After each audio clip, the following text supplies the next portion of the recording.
Which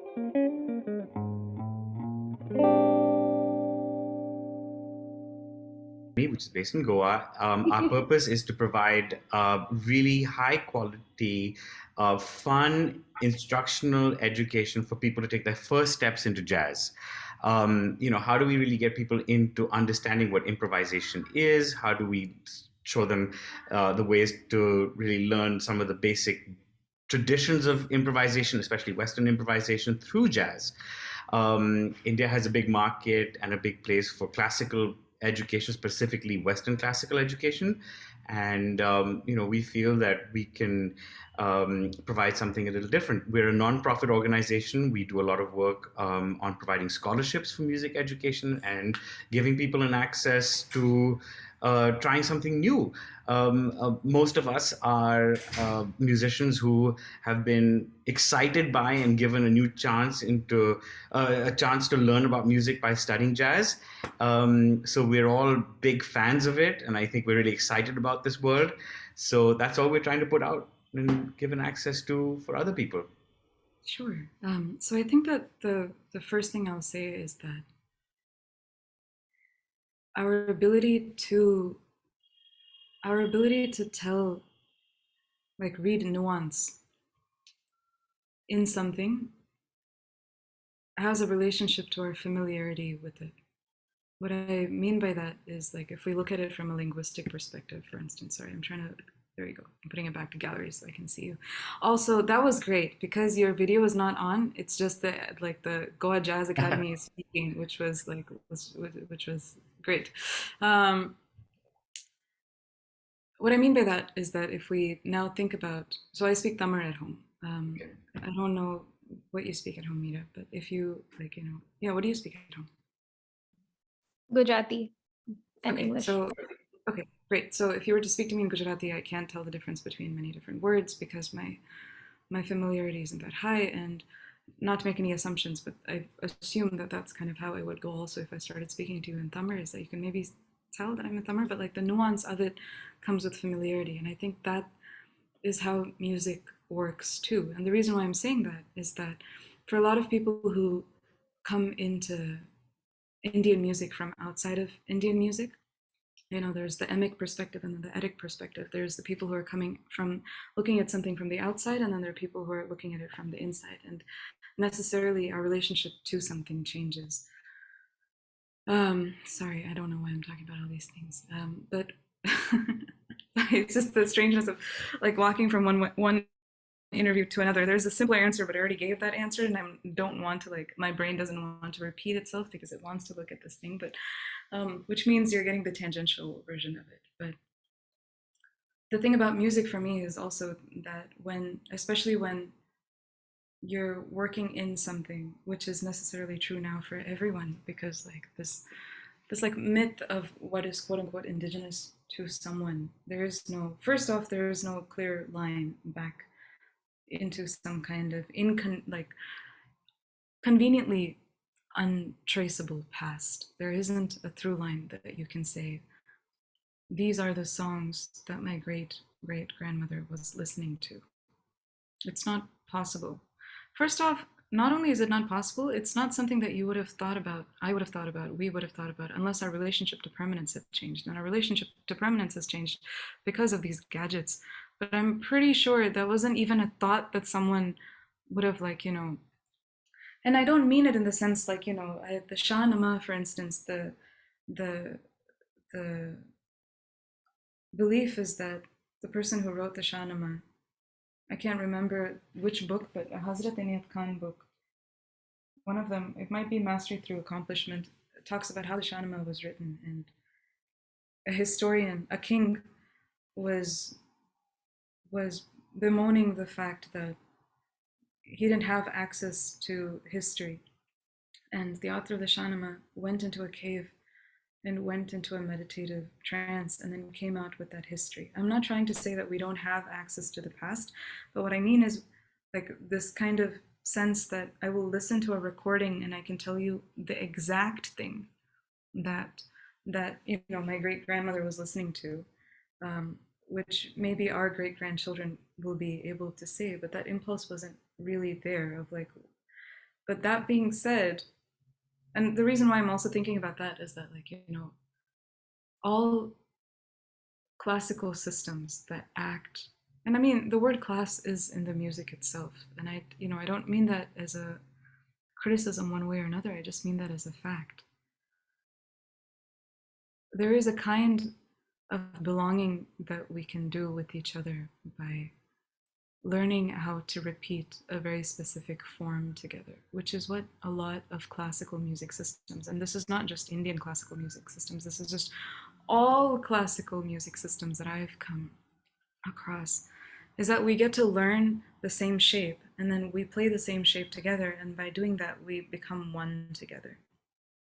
And then there's a different way of becoming one together where we learn the rules of improvising together, and we still, but all of these things to me just feel like we're just learning languages together. And and that's fine. I want to learn as many languages as I can learn, because that means I can understand as many people as I can understand. But what that really means is I can belong to more people. And if I can belong to more people, then my life, I don't know, is more vibrant, but in a more fundamental way. Maybe some part of me thinks life will be more safe. I don't really know what it is about the like utter joy of undoing the split between the self and the other, the joy of belonging and being with people, and all, like, not seeing difference. But the reason why I'm also kind of going into all like these strange tangled roots about it when I'm thinking about it is that it is important for us to know the story of how music came to be. And,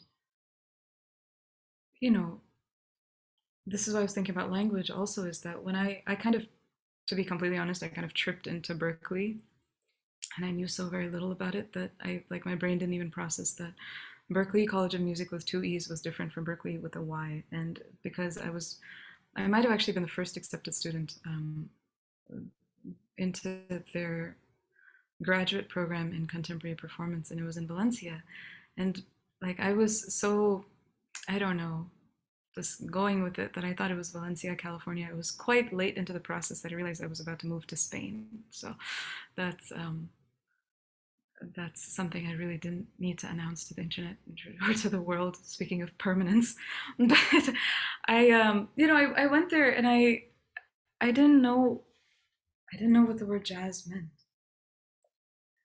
I couldn't tell, and that's what I mean by the nuance and familiarity, is that I couldn't really tell.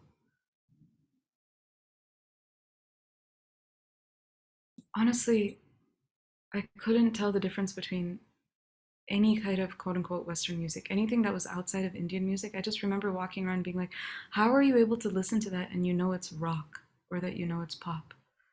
How can you tell that this is jazz? How can you tell that this is not jazz? And that was kind of, how many ever years ago it was I got that degree. I think 10 years ago, actually. I just got an email from them about the 10th year anniversary. So,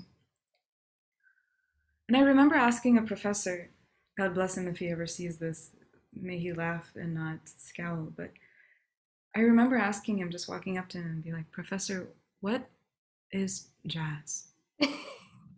This was not a philosophical question. This was like sir, I have exams, help. What Right. is jazz? And his response was, it's a way of life. And I was like, sir, this is not, I just meant like from, like, I'm trying to understand. And I think that it took me, I still, of course, don't presume to, but I have had teachers who have given me different answers. And some of those answers are really, really important, including a reasoning as to why the word jazz shouldn't be used. Where is the word jazz coming from? What, where was it born? Whose kitchen was this meal made in?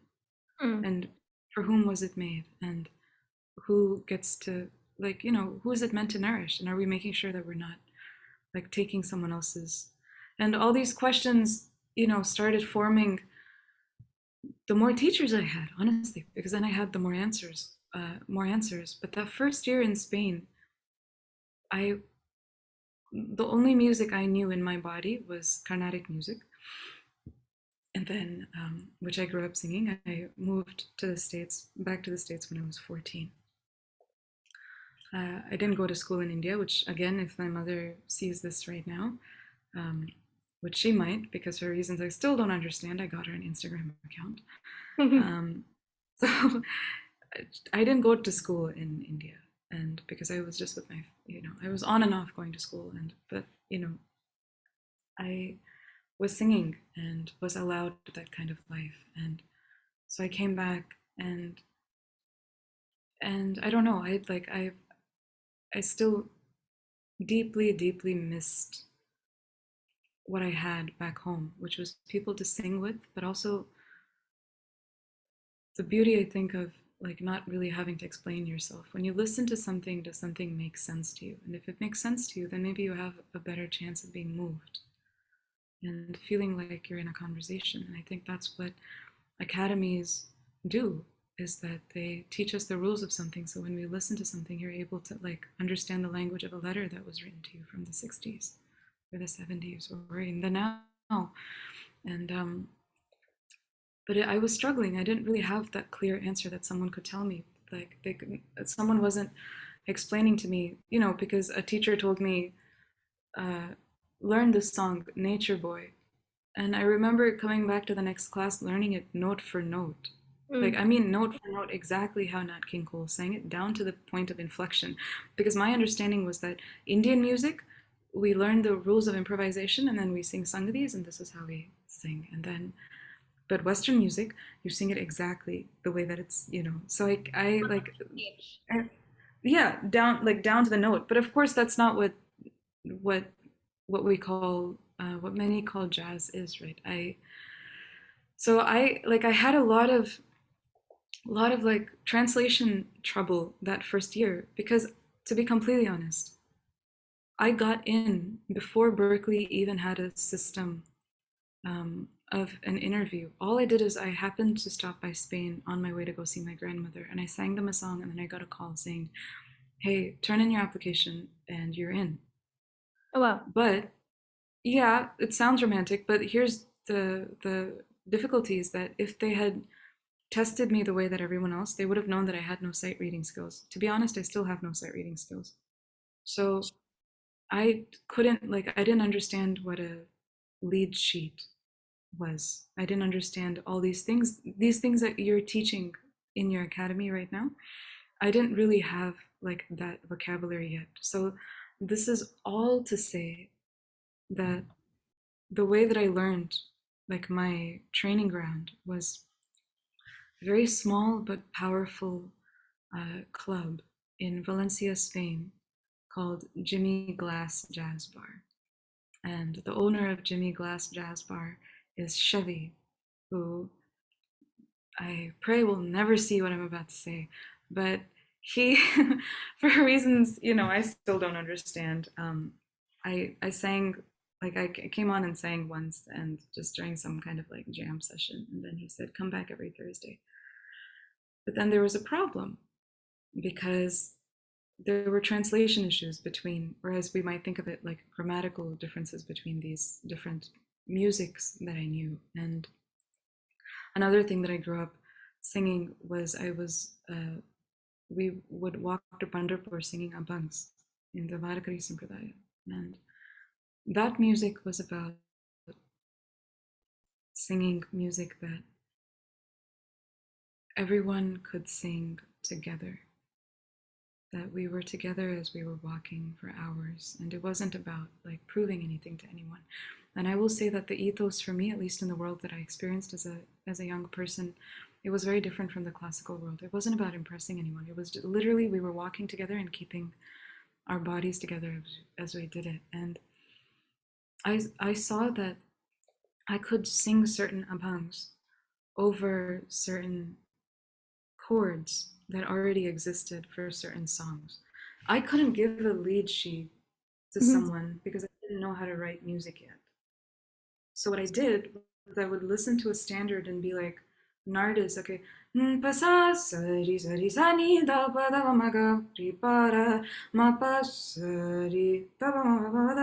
don't remember the original song. Sa ni da sa ni da pa sa sa ni da pa. Okay, so I can't really give them the lead sheet, but what I can say is just take that section. Even if I don't know what the like technical words are, I could like I don't yet know to say like, you know, take the A section and repeat it or whatever. I can just say, hey, to the band, this part from this part, can you just repeat that? And on top of those chords, I can sing, oh, runo, juno, runo, juno, re, brahmara, santindu, avaguna, re, brahmara, sa. And in that way, now I had a gig. And it came from a place of survival. Honestly, I just didn't want my parents to have to worry about me. So I was like, I'll take as many gigs as possible. But then I would also listen to a song and be like, okay, is this operating modally? Okay, so summertime is operating modally. You know, it's more or less I can stick between these set of notes. I understand it. Skylark has in B it changes. Okay, but like, you know, so that is where the translation practice came in. Is that I realized that, you know, Griha Bedam or Shruti Bedam, like the concept of switching tonic in between was something that was like I was afraid that I was basically not going to feel it in my body on stage.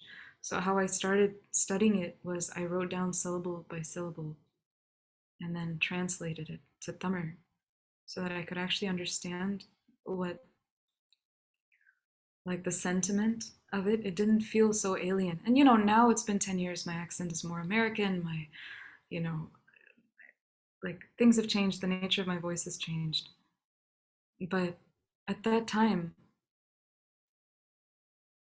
like I needed to make sure that it was really, really, really in my body. And because I couldn't read music, I like the only way I knew how to do this was like I would sit down, I would write the syllables, I would translate it to Tamil, not just so that I could quote unquote sing it, you know, in my way, whatever that means, but in the act of translation, you cannot translate something without having a different kind of understanding or depth in the relationship to it. And in the process of translating it, basically, I was studying it.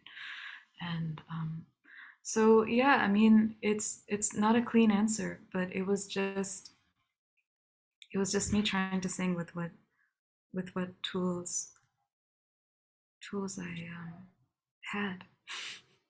No, that was, I mean, I expected I was hoping for a tangential answer like that, you know, because it's not something that I'm sure is clean cut, you know. It's not something that I assumed was clean because it felt very deep and it feels very genuine, you know, this kind of thing that's been building up over the years and you've kind of just let it, you know.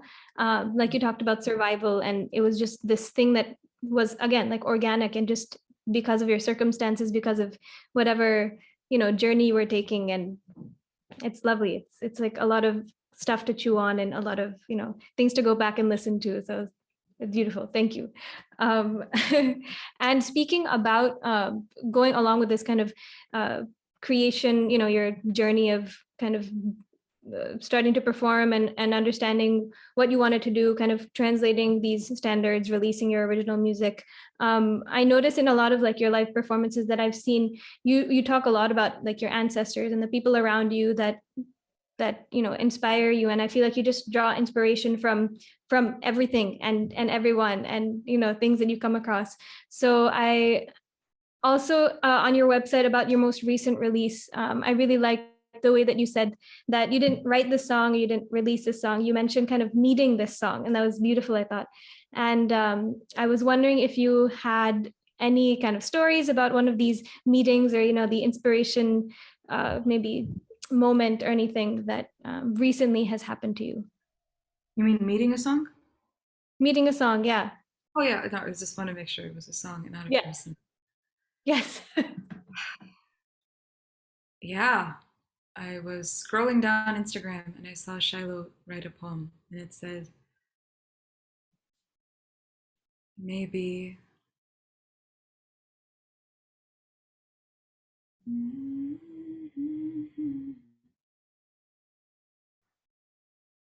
maybe my nose is too big. Maybe I swallowed too many poems. Maybe I ate too many stars. Maybe I'm thinking to myself, maybe my father went missing. Maybe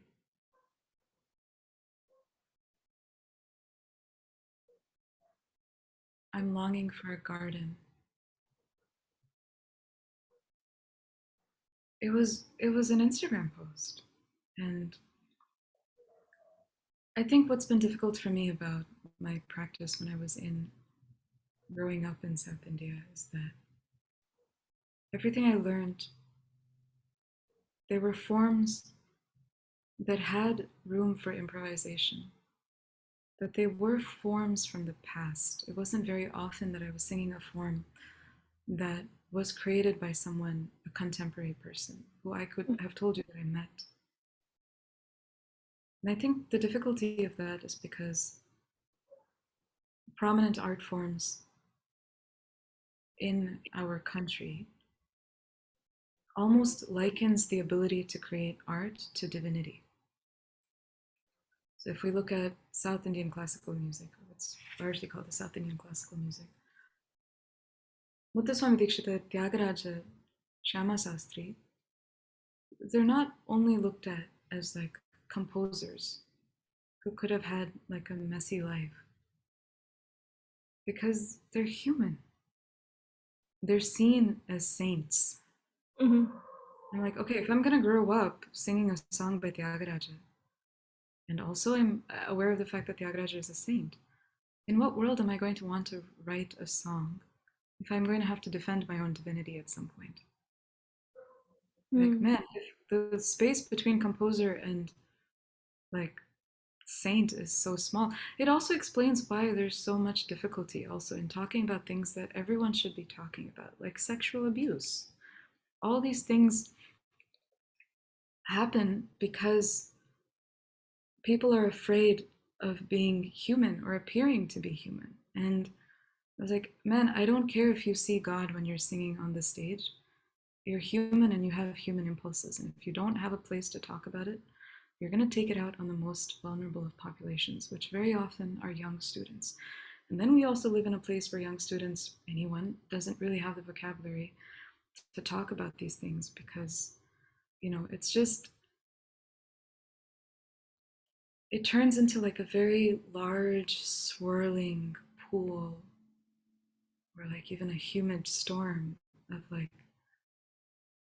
but really, and this was something that I was like thinking about in the previous thing I was doing right before I came here, is that we have a friend named Una, and Una is an herbalist among many different things. And Una would say that the plants that are growing in the cracks of the concrete in New York are plants that many herbalists would actually prescribe, is a terrible word to use here, but would ask someone to take to like calm their nervous system. And you don't even have to go to New York. You can literally just see a 30-second random clip on the internet of New York to sense that the pace there is of a different pace. And not to glorify it, to just like imagine for worlds now that the plants are responding to what is there and is like felt, the pulse of like what is needed. And we're like squashing our like the forms that are coming up to answer to the now. Are we also doing that to music? Like, what is the point of like, yes, learn the songs of the past, but what is behind the choice of not making songs from the now? And I think that is what is dangerous to me. Is like, if we really think that divinity, miracles, and everything is from the past, first off, not only is it dangerous because it sets up like an untraceable relationship to something that should be the driving force behind everything, which means you can basically change history to change the rules of like observed divinity to fit the agenda of whoever is here now.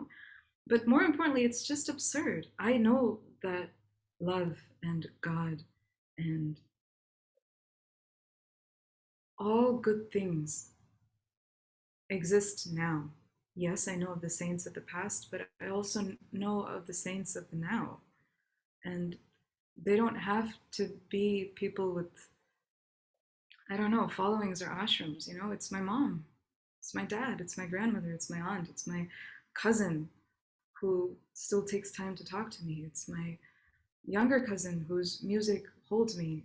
He's a guitarist, Krishna, and God, I hope he doesn't see that because I hope it doesn't embarrass him. But it's the person who takes time to be kind on Instagram, to reach out to you and tell you that they, I don't know, that they're moved by your music. It's every single time we take care of each other, we are like part of that primordial thing, sainthood before the split. And I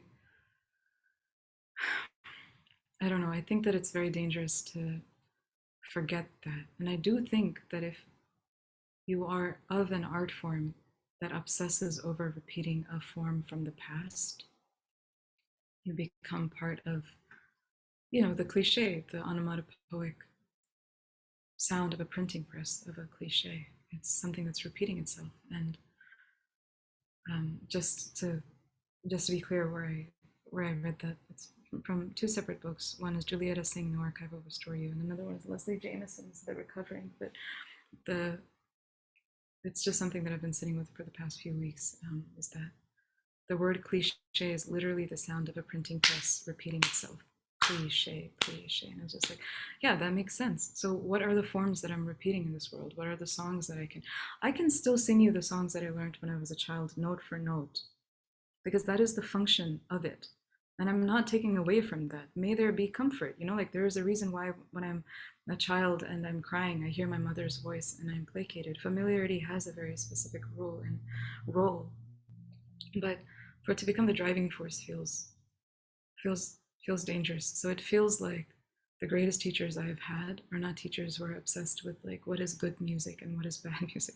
I'm sorry, not to be petty, but they're also wildly so much more successful than teachers who are like obsessing over like this is good, this is bad, this is who you should be playing with, this is not who you should be playing with, this person is like of good quality. Man, we're not like quality assurance engineers as human beings walking around being like this person's music. I think the most you can do is to say, I don't understand that person's language. And that's fine. I don't I don't walk around expecting everyone to understand every single like language, spoken language. Why would I expect that of myself of the music? I don't really, and if I don't understand you, I'm not moved by you. That's fine. But that the conversation can kind of end there.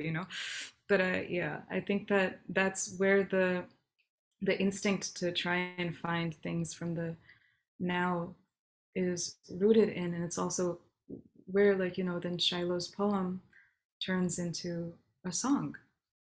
It's like also part of it is just that I would remember it that way. I could not repeat back to you words from Shiloh's poem had I not turned it into a song. I can now tell you poems by heart, like Emily Dickinson's Hope is a Thing with Feathers, that perches in our souls. She sings a tune without the words. She never stops at all. Sweetest in the gale is heard, and sore must be the storm that could abash a little bird that kept so many warm. I've heard it in the chillest lands, I've heard it in the seas, yet never, even in extremity, did hope ask anything of me. There's no way I could remember that if I didn't turn it into a song. So a large part of it is also just like coming from, I don't know, wanting to place anchors in the world, in the now, that can pull me back to, I don't know, the world of good, I guess. So there is your second tangential answer that may or may not have been useful. It's all useful. It's lovely. Yeah, no, these tangential answers are what we need. I mean, they're real, right? I'm not looking for a cut and dry answer. It's amazing, and it actually kind of leads to my next nudge, because I was kind of, you have this presence on Instagram. It's not that you're not on social media. It's not that you're completely cut off, and speaking about that, I just kind of felt this juxtaposition between like the world of social media and Instagram, which is like just crazy and, just always on and always going, and your music and kind of like the way that you create or the way that you share your music, which is just like, for me, is specific. I mean, for me at least, it's just really just calming and relaxing, and like really kind of, I can kind of feel exactly what you're putting out there. You know, it doesn't feel blocked by any layers or anything. Which, of course, you know, social media and like just our world right now, it is kind of, you know, have to wonder that, okay, is this what I'm actually getting? Is the content that I'm seeing actually what's being put forth, or are there all these, you know, background things going on? So basically my question is, what do you kind of do recently? Do you find to kind of have that quiet, have that calm in yourself? How do you continue to like find that peace and quiet yourself in this time? Do you have like ways to do that? Do you have a place you go to? Do you have, I don't know, songs or pieces of music or art that you go to? Well, let me just repeat the question back so I understand. It's that social media can have a kind of presence or noise in our mind, and how do you walk away from that Exactly. noise? Exactly. Yeah. Well, I think of it as I think of all of my addictions. Social media is an addiction. It is for me. I like, and what I mean by that is I'm not addicted to it right now, but I'm also not posting a lot. What I mean is that, okay, again, I hope my mom is not watching this. She will probably find it because I don't know. She very smartly named me something that is very easy to find. So this would probably come and bite me in my ass when I for saying this so honestly, but she still gets upset when I don't respond. I don't open Facebook at all. And the only reason I have Twitter is because my brother, who's a doctor, especially during the pandemic, wouldn't really tell us how bad things were getting, but he was talking to other doctors on Twitter. So I would go on Twitter. My Twitter bio literally reads, "Please don't contact me here. I'm just here to like read my brother's tweets," which is true. Um, so like reducing the number of things that are there helps.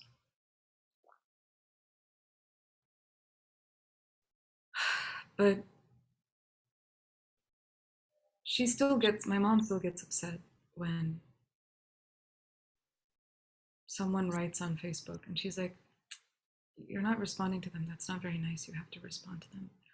Like, Ma, it's not the same weight as someone coming to my house and talking to me. I'm not ignoring them. I just cannot live a full life in two different spheres at the same time.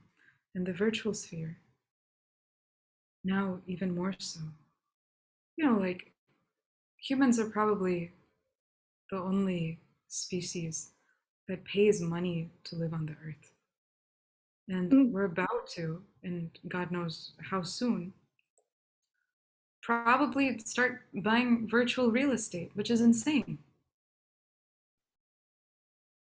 Are you telling me that I'm going to buy some, like I'm about to buy an intangible land so that I and my children, like, am I really having to think about buying virtual land for progeny? Like, this is the world that we live in. It was like, that's just a choice that all of us are going to have to make. And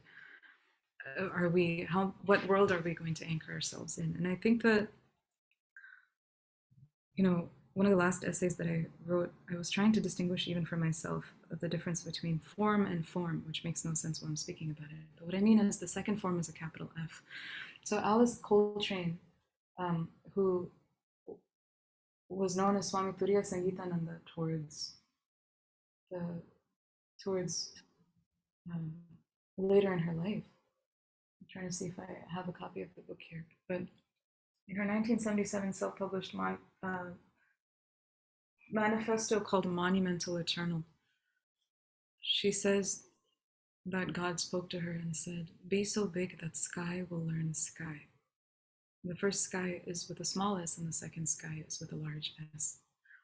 I have a friend and a collaborator and a teacher whose name is Peter Sellers, who was showing us these like 1,000-year-old paintings in a cave in China, in Dunhuang. He was looking at the end of the cave that was painted very similar to like the jarige or the jari of a sari, like a repeating pattern. Just like, at the end of a sari, we just have like a line of a repeating pattern. In the same way the caves had that, and he was looking at it and he was just kind of like, this is just a slice of infinity. And that forever changed how I looked at patterns, any pattern. It's like, that's true. It's just a slice of infinity. Now, every single time you see that pattern, imagine it's actually everywhere just for one moment in that one thing. You just are able to see that, like, that one slice. And I think that we have to choose. We could see this world as just like an infinite number of layers of infinity. And our body in this particular metaphysical setup can only see a certain amount. And by this, what I mean is, like, I remember the first time I got my eyes dilated, and the doctor was like, well, what's happening is you're able to see more light. And I was like, does that mean I can see more colors? And he was like, no, but even if you did, you can't drive back home. I mean, I think I was too young to be driving anyway, but he was just kind of like, you can't drive back home because your eyes have been artificially opened to see more than they can see. And me being young, I was just like, I want to do as much as I want to be superhuman. I want to take the blue pill that will make me be able to work 16 times as fast so I can have all the degrees and I can be all the things. I was like, okay, but it has taken thousands of years for us to see just the right amount of light that we can see, because that's the amount that we need to be able to see to be able to drive a car without, like, to be able to detect the car in front of us and the human in front of us to be able to stop. What is the impulse behind stretching our capacity past what we can survive and past what we can do? There is a cost price for it. There's always a cost price for it. Drink coffee, you can't sleep. Don't sleep, there is a cost price for it. Like, the bill will always come, always. And especially even like when we're performing, you know, depending on the genre that you're performing, it may be very often to drink in performances. And maybe you don't ask yourself why you're doing it because everyone's doing it. But there's a cost price. There's always a cost price for these things. Like I the reason why all of these thoughts are coming up is that if you have a hesitation towards posting in social media, it's probably because some part of your spirit, body, mind wants you to be tethered to a different world and not this particular virtual world right now. And maybe that's okay. If we would just stop from like forcing ourselves to cross that line and say, I must post. But like, where's the hesitation coming from? The hesitation is probably wise. Okay, maybe it's not wise, but we have to be in conversation with the hesitation first before we overrule it. It's dangerous not to do that. Your hesitation is trying to tell you not to do something for a reason. And maybe it's to prevent you from, I don't know, spending $100,000 on virtual real estate. I don't know why I'm being caught up on this. It hasn't happened yet, but mark my words, I'm sure it's going to happen soon. I don't know. I would just say that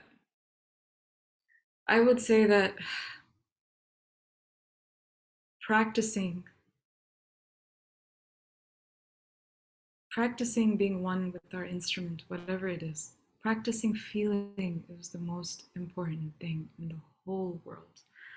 And if we can sing in a room by ourselves with an instrument, I don't know, with the Shruti box, with the fridge motor, which is like a little bit above G sharp in my house.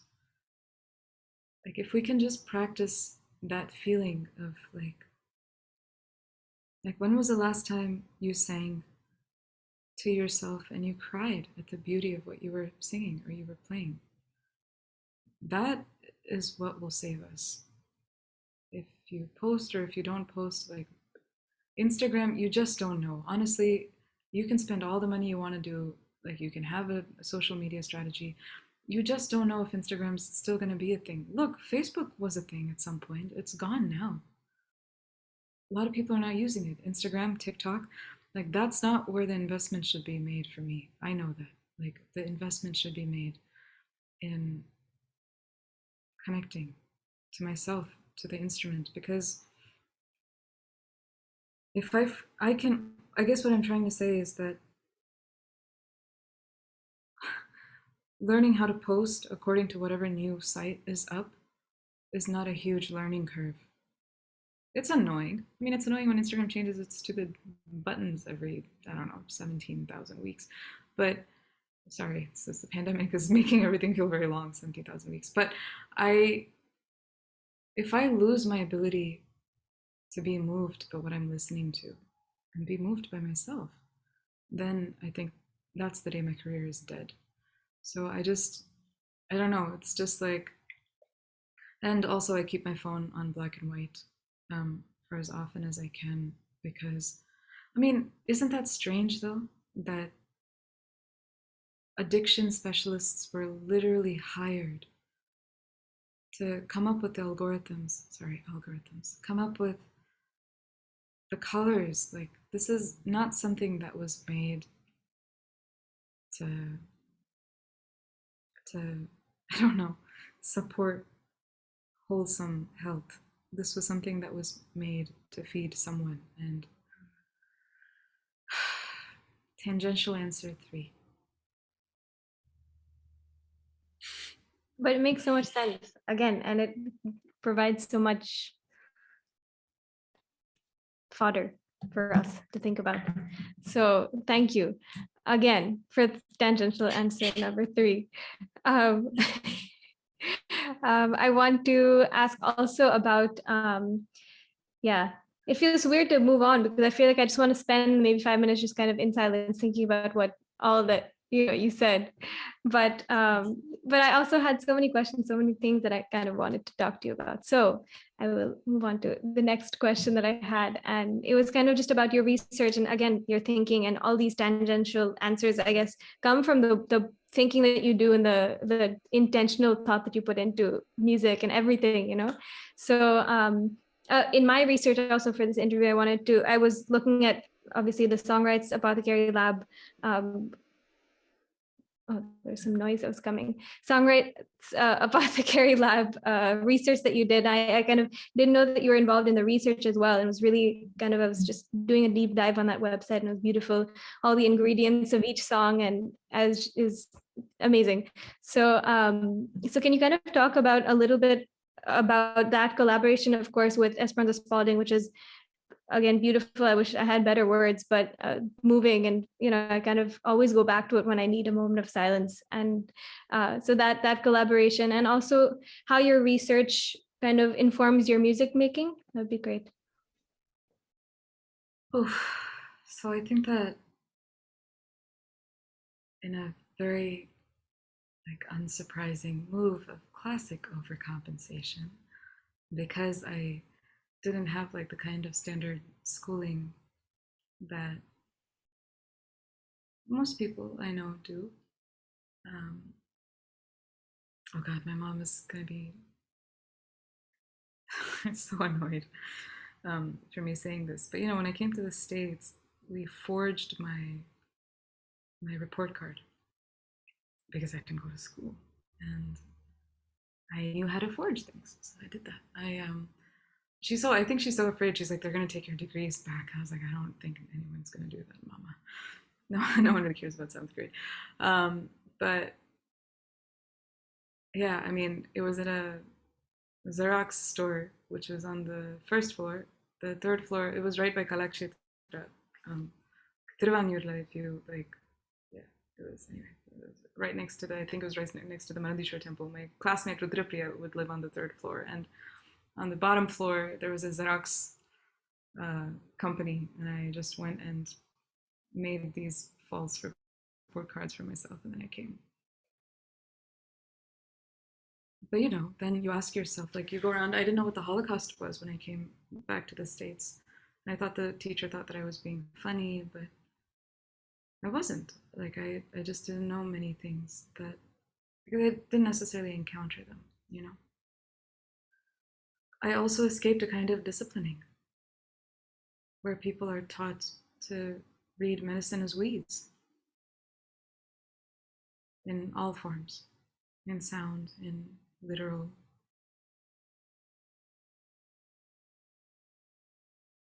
But I kept studying because I kept thinking there was some kind of like memo that I missed in those years. And I can say now, 3 graduate degrees later, 5 degrees later,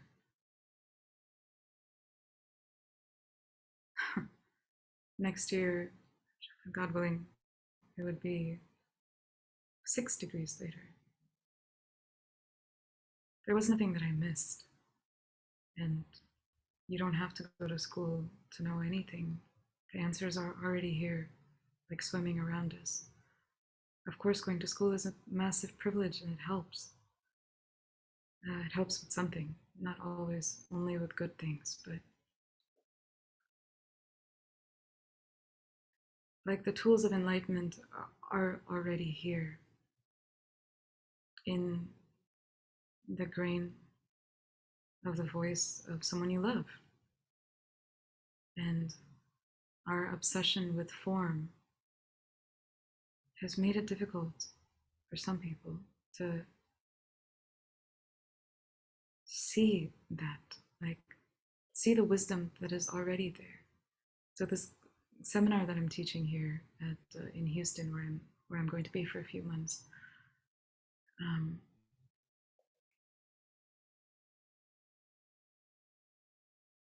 that's part of the exercise that I'm trying to do. Is sorry, there's like a, I'm pretty sure there's an airplane flying because some kind of pressure has just changed in the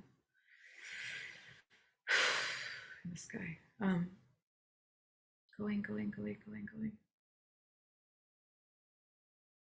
There we go. Yeah, is that like what are the things that we're reading? And I guess what I mean by that is it doesn't even have to be that you're reading social theory and can you translate what you've read in a way that is can be understood in like everyday spoken language, or can you translate it? If you were to read Socrates, for instance, and then you were like, well, okay, the essence of what that person is saying here, I can match that essence over here to this thing that my mother said the other day. In the sense, like, what is the inner hierarchy of who we receive what wisdom from? And I'm sure, every single one of us knows what this feels like. Like someone that you're infatuated with could say something, or someone that you find valuable can say something. And then you'll be like, oh my God, this is a great idea. And maybe your mom said that last week, but you just weren't paying attention to it. Now this other person says it. You're like, oh my God, this is a golden idea. But why? Like, why does that exist? Why are we depriving ourselves of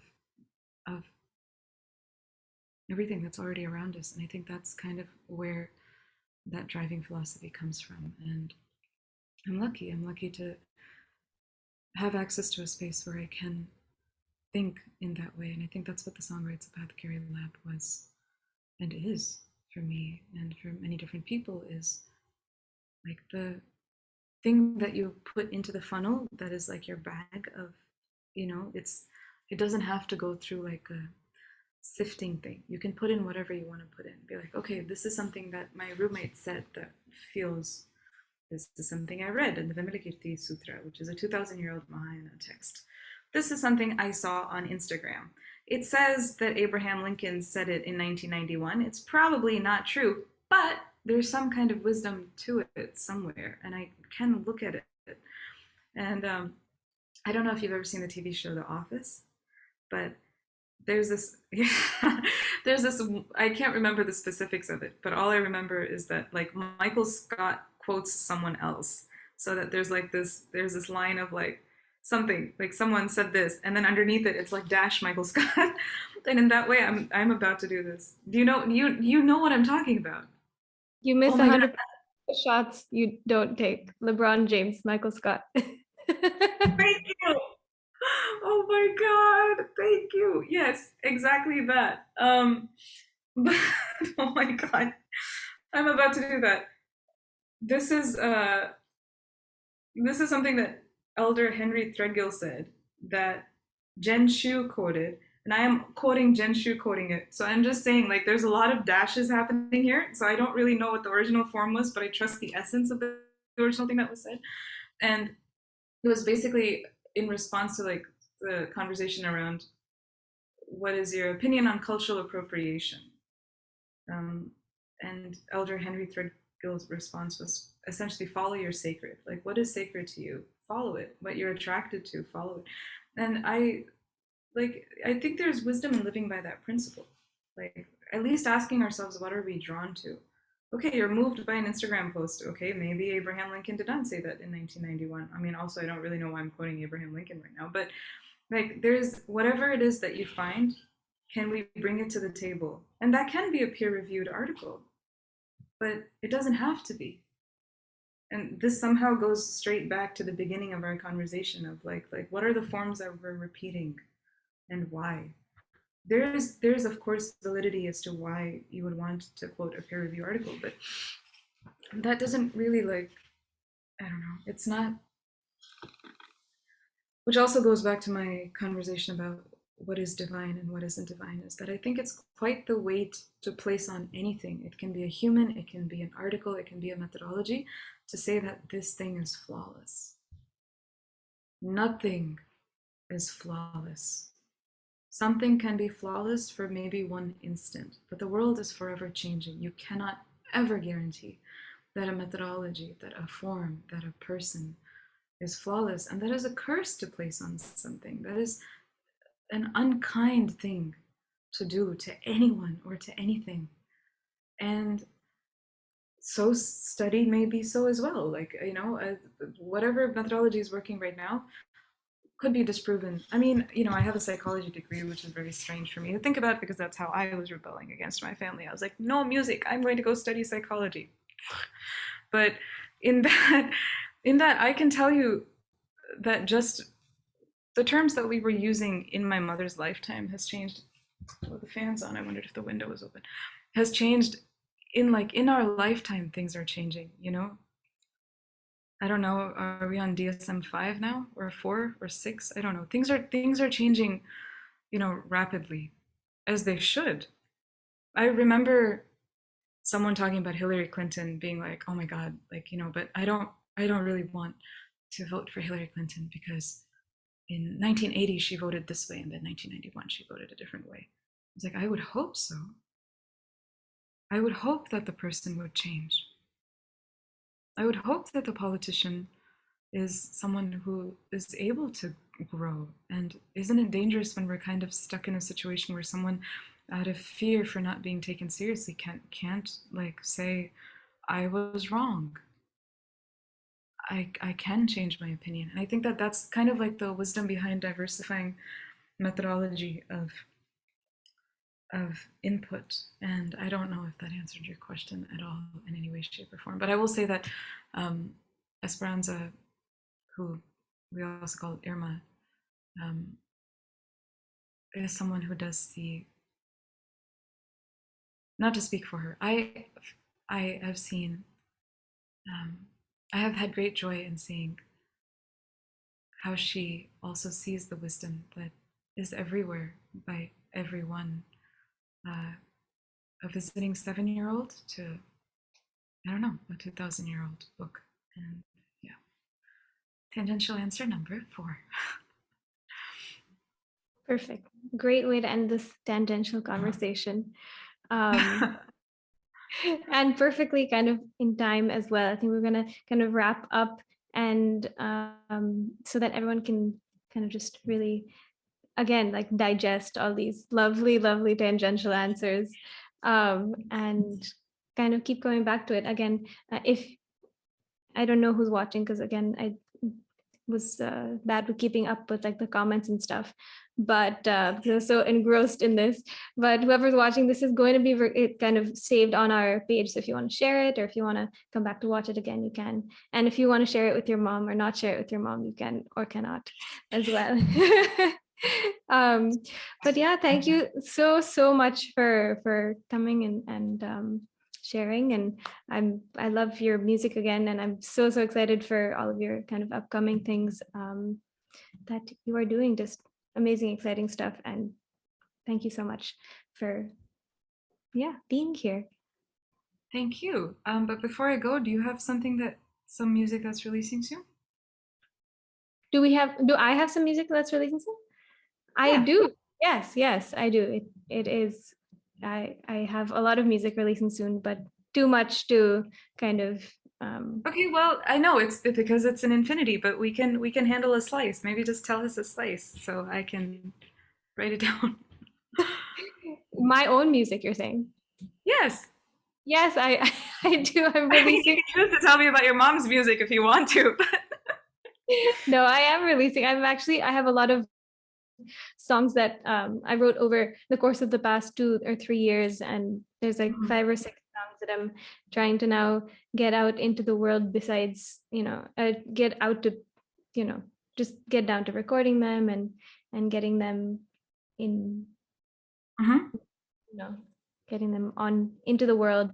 So yeah, those songs are coming up. There's a bunch of like different so, things that have kind of I don't have a name for it yet or anything. It's not very thought out yet. I'm just kind of in the process of recording them. So there's not much to tell in that sense. But I did release a song recently, actually, inspired by you.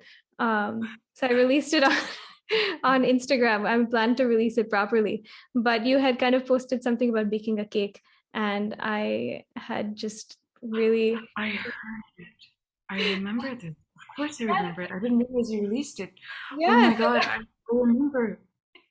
It's so funny because you posted a cake. I mean, I think you baked a cake, or your friend baked a cake for you. I don't No, I remember. made my first and only cake that I've made because it was Rajna's birthday and she made me really nervous because all she asked was for a cake, which is so simple and so easy to screw up. Yeah.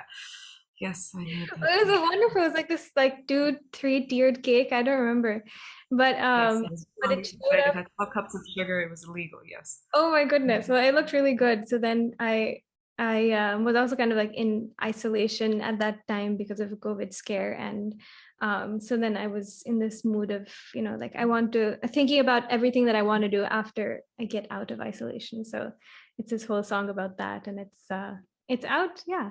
So anyone can go listen to it as well. But that's not what this is about. It is though. No, wait, but it is though. Actually, this is the best way to finish it because like you're asking me about where we find things. I found something and then you found like where it's just yeah, it's a that's the whole shape of it. It's not a line. It's like a yeah, it's yeah, I did listen to it and then I played it and then I played it to Rajna because I had found myself going to yeah, I yes, of course. I mean, wait, but did you release it only on Instagram?